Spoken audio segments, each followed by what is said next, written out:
ನಮಸ್ಕಾರ ನ್ಯೂಸ್ 18 ಡಿಜಿಟಲ್ಗೆ ಸ್ವಾಗತ. ನಾನು ಧನುಶ್ರೀ ಪೂಜಾರಿ. ವೀಕ್ಷಕರೇ, ಒಬ್ಬ ದಿನಕೂಲಿ ಕಾರ್ಮಿಕ ಅಂದ್ರೆ ಆತನ ಸಂಬಳ ತಿಂಗಳಿಗೆ 15,000. ಈತನ ಆಸ್ತಿ ಕೇಳಿದ್ರೆ ನೀವು ನಿಜವಾಗ್ಲೂ ಶಾಕ್ ಆಗ್ತೀರಾ. ಈತನಿಗಿರುವಂತಹ ಆಸ್ತಿ ಕೋಟ್ಯಾನುಗಟ್ಲೆ, ನೂರಾರು ಕೋಟಿಗೆ ಒಡೆಯ.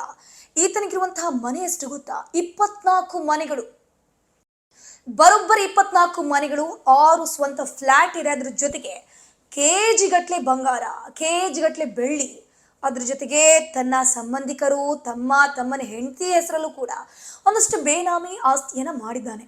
ಸೊ ನೀವು ಅನ್ಕೋಬಹುದು, ಈತ ಇಂಥದ್ದು ಏನು ಮಾಡ್ದ, ಈತ ಇಂಥ ಏನು ಕೆಲಸ ಮಾಡ್ತಾ ಇದ್ದ ಅಂತ ನೀವು ಅನ್ಕೋಬಹುದು. ಬೇಸಿಕಲಿ ನಾನು ಹೇಳೋದಾದ್ರೆ, ಈತ ಸ್ವಚ್ಛತಾ ಕೆಲಸವನ್ನ ಮಾಡ್ತಾ ಇದ್ದ. ಈತ ಕರ್ನಾಟಕ ಗ್ರಾಮೀಣ ಮೂಲಭೂತ ಸೌಕರ್ಯ ಅಭಿವೃದ್ಧಿ ನಿಯಮಿತದಲ್ಲಿ ಹೊರಗುತ್ತಿಗೆ ಆಧಾರದಲ್ಲಿ ದಿನಕೂಲಿ ಕಾರ್ಮಿಕನಾಗಿ ಕೆಲಸವನ್ನ ಮಾಡ್ತಾ ಇದ್ದ. ಹೌದು, ಕೊಪ್ಪಳದ ಯಲಬುರ್ಗಾದ ಬಂಡಿಹಾಳ ನಿವಾಸಿಯಾಗಿರುವಂತಹ ಕಳಕಪ್ಪ ನಿಡಗುಂದಿ ಅನ್ನುವಂತಹ ಒಬ್ಬ ವ್ಯಕ್ತಿ ಏನಿದ್ದಾನೆ, ಈಗ ಕೋಟ್ಯಾಧಿಪತಿ, ನೂರಾರು ಕೋಟಿಯ ಒಡೆಯ. KRIDLನ ಹೊರಗುತ್ತಿಗೆ ನೌಕರಿ ಆಧಾರದಲ್ಲಿ ಈತ ಕೂಲಿ ಕಾರ್ಮಿಕನಾಗಿ, ದಿನಕೂಲಿ ಕಾರ್ಮಿಕನಾಗಿ ಕೆಲಸ ಮಾಡ್ತಾ ಇರ್ತಾನೆ. ಸಿಂಪಲ್ ಆಗಿ ಹೇಳೋದಂದ್ರೆ, ರಸ್ತೆಯ ಪಕ್ಕ ಸ್ವಚ್ಛಕಾಲ ಕೆಲಸವನ್ನ ಮಾಡುವಂಥದ್ದು, ಸ್ವಚ್ಛತೆಯನ್ನ ಕಾಪಾಡುವಂತಹ ಕೆಲಸವನ್ನ ಈತ ಮಾಡ್ತಾ ಇದ್ದ.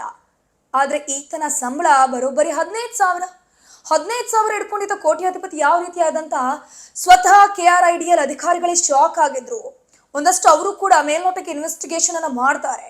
ಆವಾಗ ಗೊತ್ತಾಗತ್ತೆ, ಈ ಒಂದು KRIDL ನಲ್ಲಿ ಒಂದಷ್ಟು ಹಗರಣಗಳಾಗಿದೆ.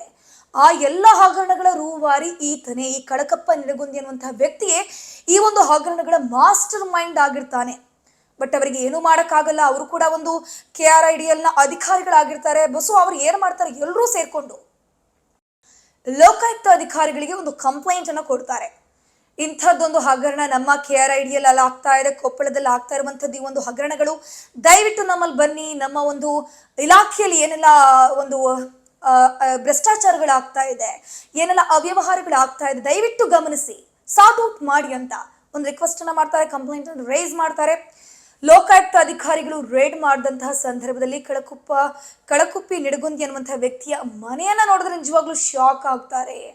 ಬರೋಬ್ಬರಿ 24 ಮನೆಯ ಮಾಲೀಕ ಈತ.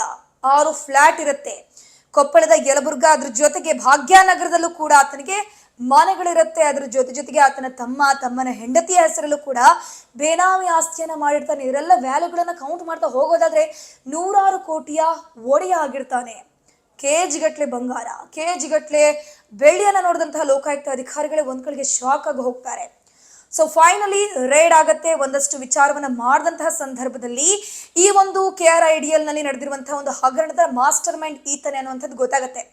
ಪೊಲೀಸರು, ಲೋಕಾಯುಕ್ತ ಅಧಿಕಾರಿಗಳು ಆತನ ವಶಕ್ಕೆ ಪಡ್ಕೊಂತಾರೆ, ಒಂದಷ್ಟು ಇನ್ವೆಸ್ಟಿಗೇಷನ್ ಮಾಡ್ತಾರೆ. ಆವಾಗ ಈತನ ಜೊತೆಗೆ ಯಾರೆಲ್ಲ ಇದರಲ್ಲಿ ಇನ್ವಾಲ್ವ್ ಆಗಿದ್ರು ಅನ್ನುವಂಥದ್ದು ಕೂಡ ಗೊತ್ತಾಗತ್ತೆ. ಸದ್ಯಕ್ಕೆ ಎಲ್ಲ ಆಸ್ತಿಯನ್ನು ಕೂಡ ಲೋಕಾಯುಕ್ತ ಅಧಿಕಾರಿಗಳು ಮುಟ್ಟುಗೋಲು ಹಾಕಿರುವಂಥದ್ದು.